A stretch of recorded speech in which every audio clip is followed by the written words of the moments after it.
Hello and welcome back to KXAM Plus. I'm your host, Esmeralda Zamora, and today we have our Kristen's Classroom segment.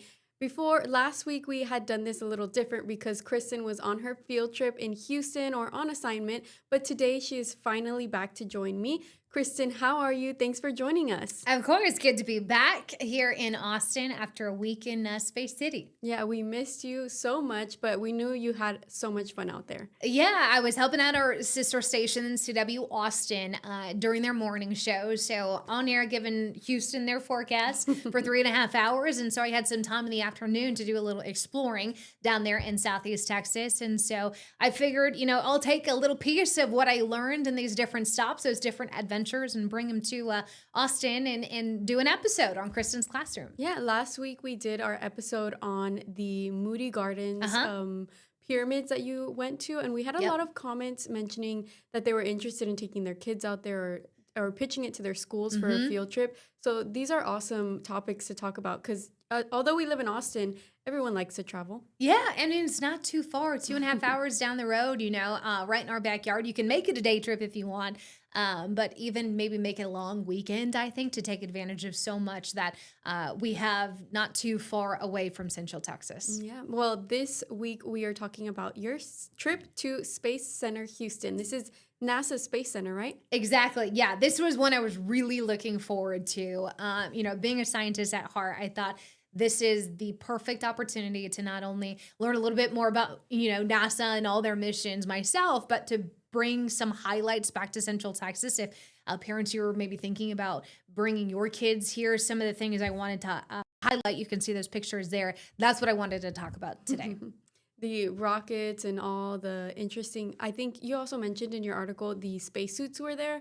That's probably Yes. the most interesting to me, is seeing what they wear in space. Yeah, absolutely. And that's just one of so many different features. So while these photos are rolling, I'll tell you a little bit about it. So the Space Center in Houston, also kind of, the sister of the Kennedy Space Center that we've got in Florida, there are so many things that you want to just stop and read and just soak in when you're there. I was shocked at how much there was just out in the open for people to explore and really take an in-depth and hands-on look at what NASA does every day and sending astronauts on these missions and working towards that. So there's 4 tours that I wanted to highlight first, because I actually had the opportunity to do the Rocket Park tour, and that was some of those photos you saw earlier of the Saturn V rocket. Now that took some of those shuttles to space. Wow. It is retired, but it was largely responsible for some of the Apollo missions, the missions to the moon.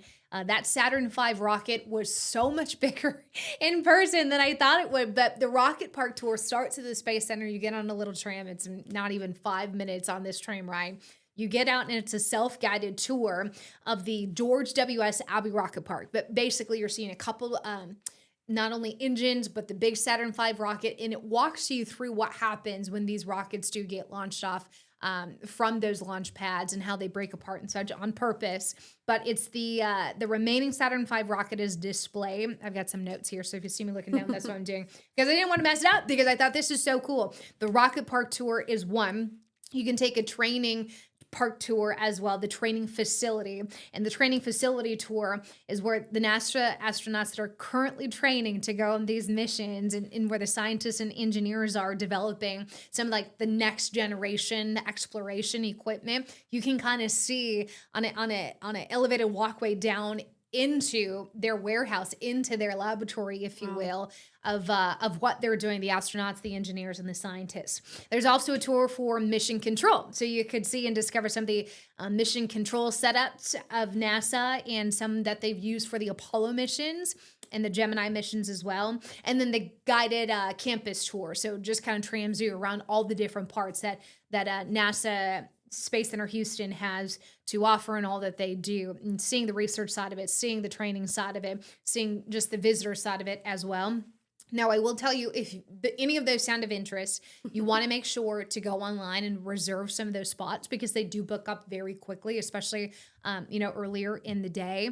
But mission control, the training facility, the rocket park, or even just the campus tour, those 4 tours I thought were super super educational and a great resource that I think even the kids would get a lot out of. Yeah, and jumping back to that first tour that you mentioned that Mm-hmm. you took part in, you said it was a self-guided tour. Yeah. How was that? I know a lot of people enjoy having guides on their tours, but Right. how was it doing it yourself? I really liked it because I'm a slow reader, and sometimes like when I'm looking at things, I really want to absorb it and take it in. And so some of the spots you see here when it comes up, I'll let you know. I just kind of stood there, and a lot of it was about the Apollo missions. I kind of stood there and thought, this happened. This happened right in our backyard. Those shuttles going up from Florida and in space control, or mission control, I should say, coming out of Houston. But if you were with me this morning on KXAN News Today, I talked about one of the things I learned on that rocket park tour, and that was that Apollo 12, which was the second mission to the moon with people on it. Apollo 11 was the first, Apollo 12 was the second. It actually got struck by lightning twice. Wow. And so it was about 36 and a half seconds, and then again at 52 seconds off the launch pad. So it was like 6,000 feet above ground and then 14,000 feet above ground. This shuttle, it was really the aircraft carrier. Anyways, got struck by lightning, and the rocket got struck by lightning and caused disruption in the control board of the shuttle. And what was interesting was, it wasn't catastrophic, but one of the astronauts said they saw a big flash of light with the first lightning strike. Then the second happened, and the whole control board lit up like a Christmas tree. Like the electronics basically freaking out, got fried initially.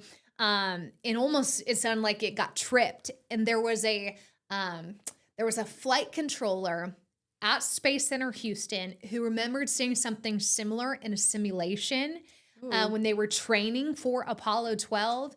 And he knew to reset this special set of equipment that can be done from the ground, done from mission control to the shuttle. Mm-hmm. He reset that, and everything was fine. They lost 9 non-essential tools in instruments on board, but that Apollo 12 went on to land on the moon. They put the mission was further exploration, so they put some and left some equipment on the moon, and those astronauts successfully came back. But I just thought that was wild to think that this rocket and shuttle struck by lightning twice. Flight controller, I've seen this before. This should work. It did. They came back successfully. And I learned that on this rocket tour that I did at the Space Center. Wow, that's interesting that they even launched a rocket during a time where there's lightning out. People aren't even allowed to be in the water when there's lightning out. Who knows why they let a rocket go up in the air when there's lightning? Absolutely, and that's such a good point. So after that, they became a little bit tighter on their weather requirements for a launch. Typically, this would not have happened. They had back then. This was 1969. So it was in the 1960s, and then in November, cold front came through. It was rainy, and the lightning happened. And so now, as you know, with these any sort of launch from either Cape Canaveral or even Boca Chica, you really need some clear great skies. Weather conditions out there. So it has become a lot stricter. This is why. Yeah. The other things you're noticing here in these photos. So what you saw before, that big kind of white tube is actually a replica of the International Space Station, which is really neat. So you get to see things like how they sleep, which is almost like a sleeping bag tied to the wall. They zip up and they've got little holes for their arms. Like a cocoon. Exactly, yeah. So they don't float, away in the ISS. You can see some of the things they eat, some of the personal items that the astronauts bring.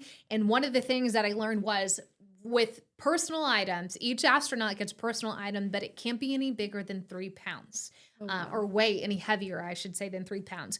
Most people bring photos of family, but also astronauts have brought books and even some religious text. Others have been instruments like a flute, which I thought was really, something like that to kind of kill time, if you will, as they're up in space. But I thought that was really interesting. That International Space Center, Station replica, Replica. simulator that they had. Speaking of simulators, there's two within the main part of the Space Center.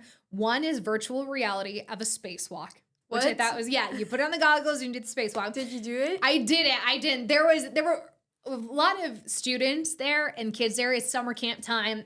So I was like, who am I to, take a spot for one of the kids? Yeah. So let the kids do it. There is also a motion simulator that uses hydraulics and theatrics to basically give you the feel of what it's like to launch into space. Wow. I have not done that. However, my parents did it when they visited the Space Center last year, and they said it's intense. I bet it makes you feel sick. Yeah, I mean, you're going not necessarily upside down, but you're going body shaking. Left vertical.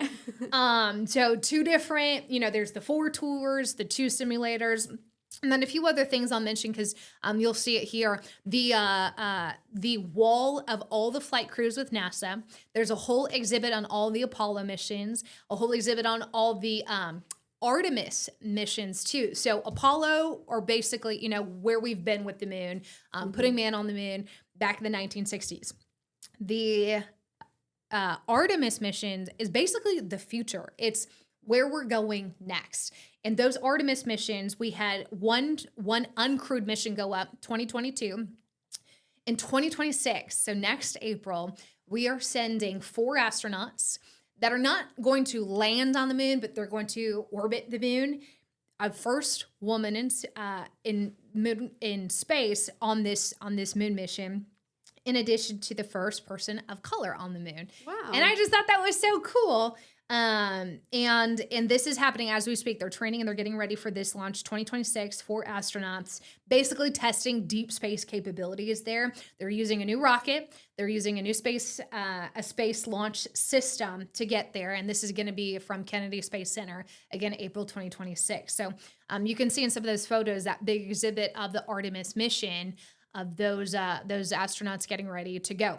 So they're training there on site where you were. In the training facility, yeah, some of it. I think they'll probably split some time. I'm assuming between Florida and Houston, but there is a training facility where you can kind of go and see them getting ready for this next mission, which would be Artemis 2. So it kind of builds on the heels of Apollo and all the wonderful work and exploration that the Apollo missions did.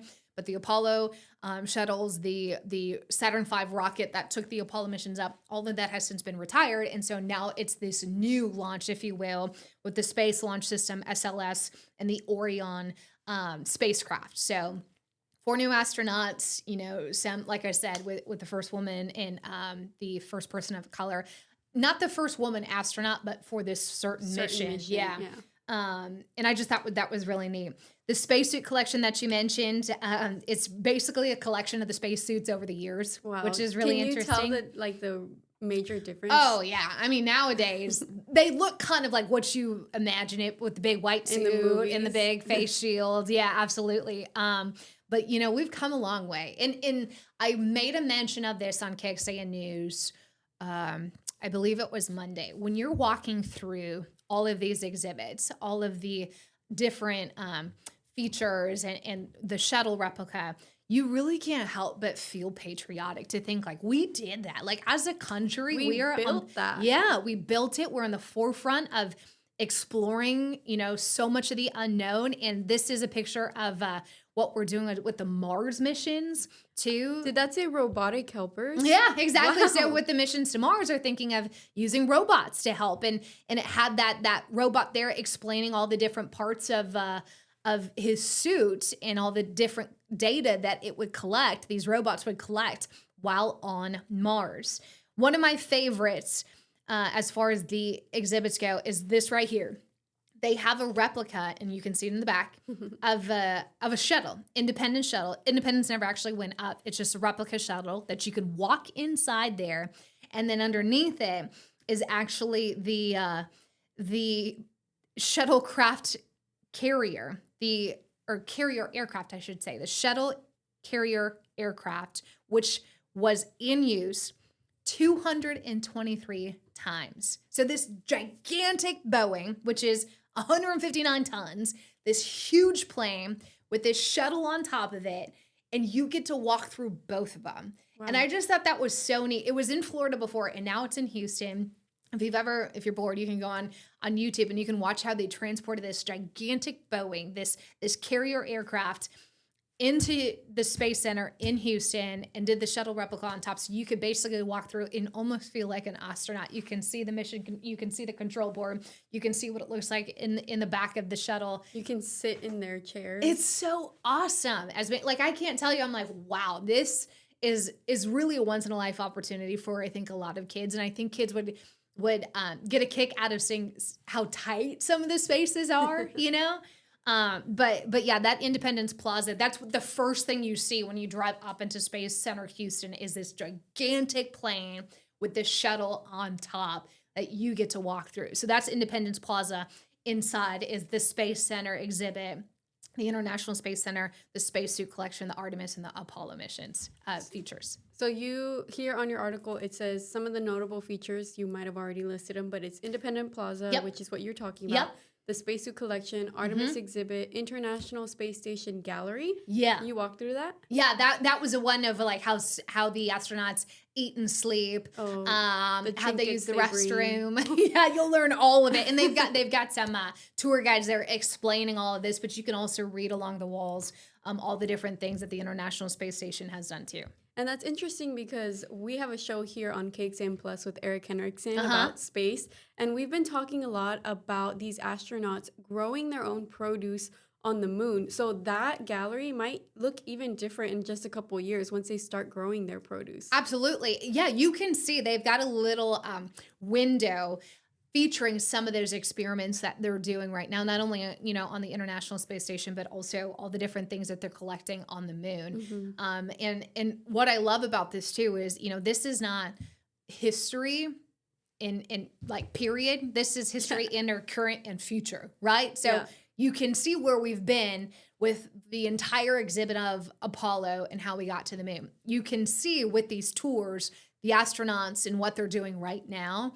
And then you go to the Artemis exhibit to see what we're looking forward to exploring, not only on the moon, but also the mission to Mars exhibit showing what we're trying to do when it comes to, the big red planet. They've got one of my favorite, being a meteorologist, parts of that exhibit was they've got a board that shows you current conditions on Mars. Oh, wow. And the weather, I mean, you can imagine on Mars with the atmosphere that we have on Earth is crazy. I mean, they're actually, I pulled it up earlier because I was just so curious. So right now on Mars, today is, well, let's see. So someone's tracking June that 17th. Every day?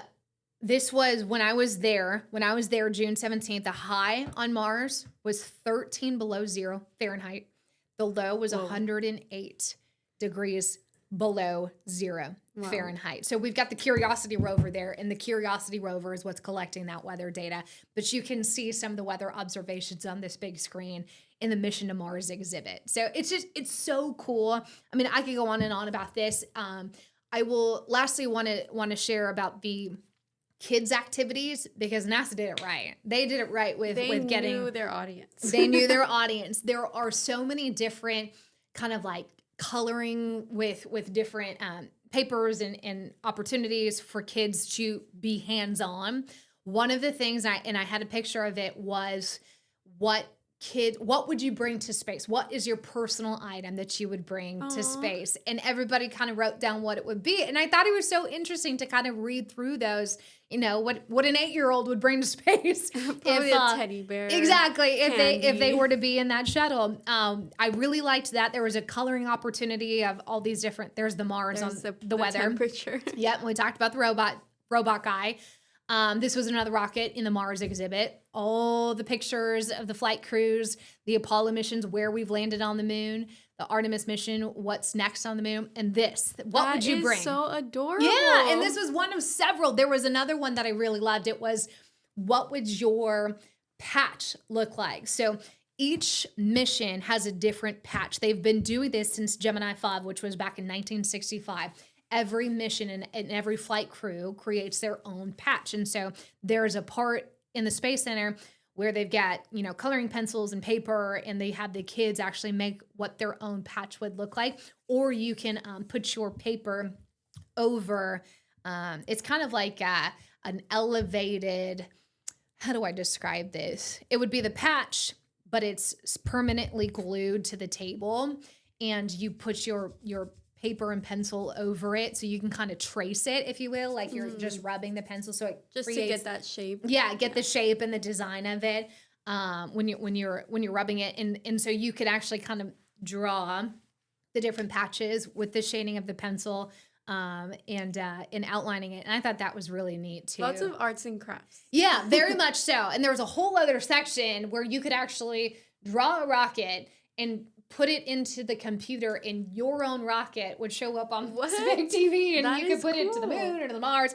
all sorts of different things. And so I think one of the biggest takeaways I had was space can be, you know, a little bit like big picture, big brain, large for grown-ups, but there are so many things that they designed specifically for kids, for students, in that curiosity, that love for exploration, discovery, and science. They cater to that for all ages. And so I thought it was so worth the trip. I would do it again in a heartbeat. It's one of those things you can't do in a day. Like you gotta make another trip because there's so much to explore. Take a weekend off. Take the weekend. Just I will tell you, tickets not super cheap. I think they're about, for grown-ups, $45 to $50. It's 10 a.m. to 6 p.m. are generally the hours, so late morning into the afternoon. There is that part that's outside, like the rocket tour, but most of it is inside. So, you know, if you're going in the summertime, there is that AC. But that's also the kind of their busy period. They holidays, weekends, and summer is what they noted to me. Yeah, as they've got a lot of visitors, and rightfully so. But this is right outside, southeast of downtown. So if you're staying in downtown Houston, 30, 45 minutes.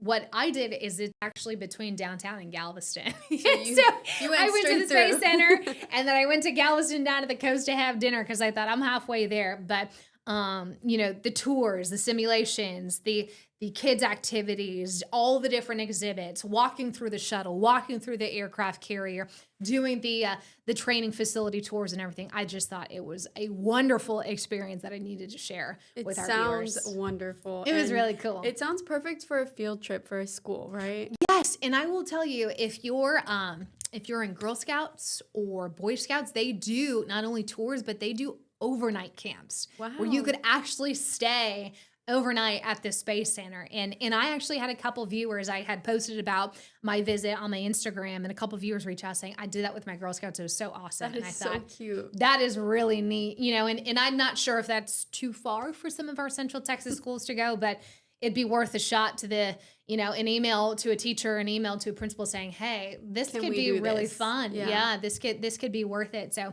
I enjoyed it, and I hope others would too. If you'd like to learn more about it, I'm an open book. Just reach out to me. But hopefully those pictures and some of the information I shared gave you a little bit of an idea of what there is out there at the Space Center. Yeah, and you know, you mentioned a little bit that this is different. It's history, but it's a different type of history. Right. Our students are going to go to this Space Center, and they're going to look at the history from years back, but they're going to also realize that they're part of the history moving forward. Yep. They're building all these new rockets. I know a lot of students work hand in hand with NASA to create some things. So learn all about that stuff. Yeah, I mean, you think about we put footprints on the moon back in 1969, right? We're about to do it again. And we're about to do it again. In 1969, it sounds like a far ways out, but it really wasn't that long ago. You know, I mean, we have people alive who remember sitting in front of that TV watching it. It was one of the first like live streamed live events on television.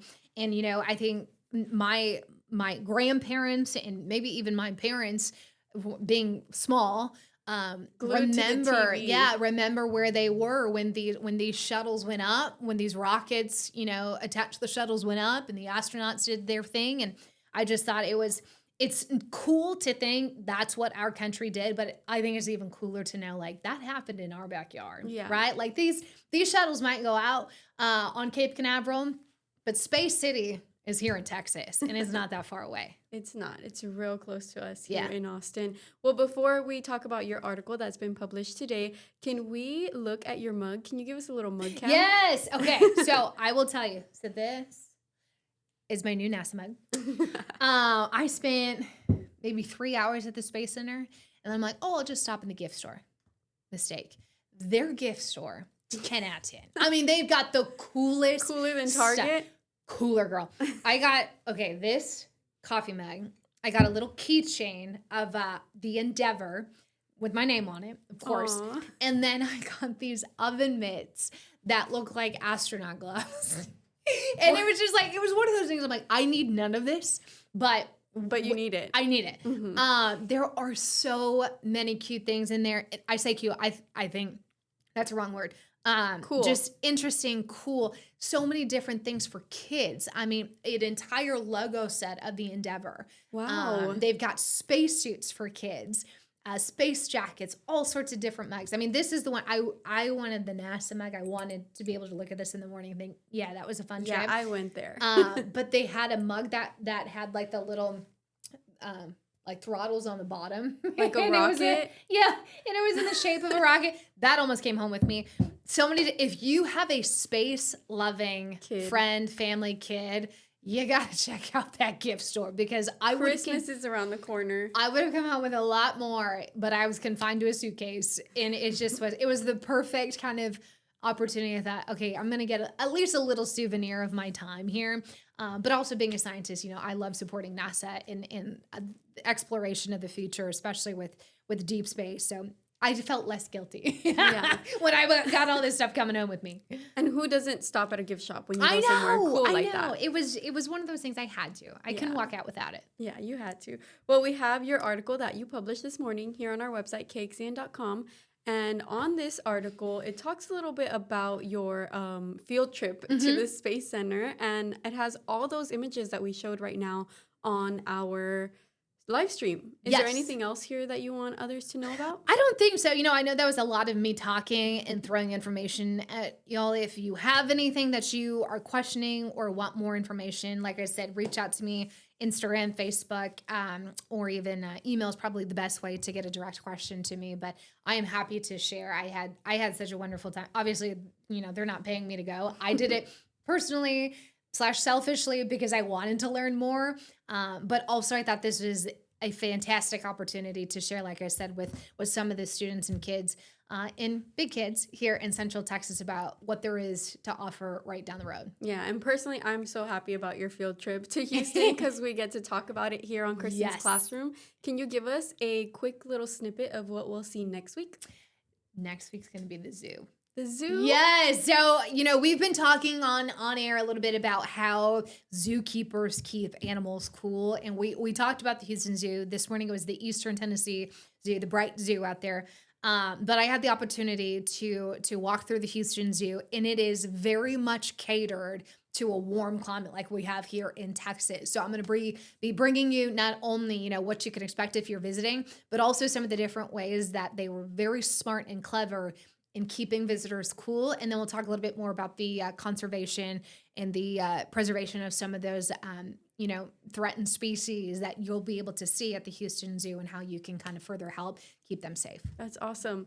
Well, if anyone is watching right now on our social media platforms or our CTV app, wherever you're watching, and you missed our last show on the Moody Gardens field trip, you can rewatch that on our app KXAM Plus. You can rewatch this show if you'd like to show it to your kids or anything.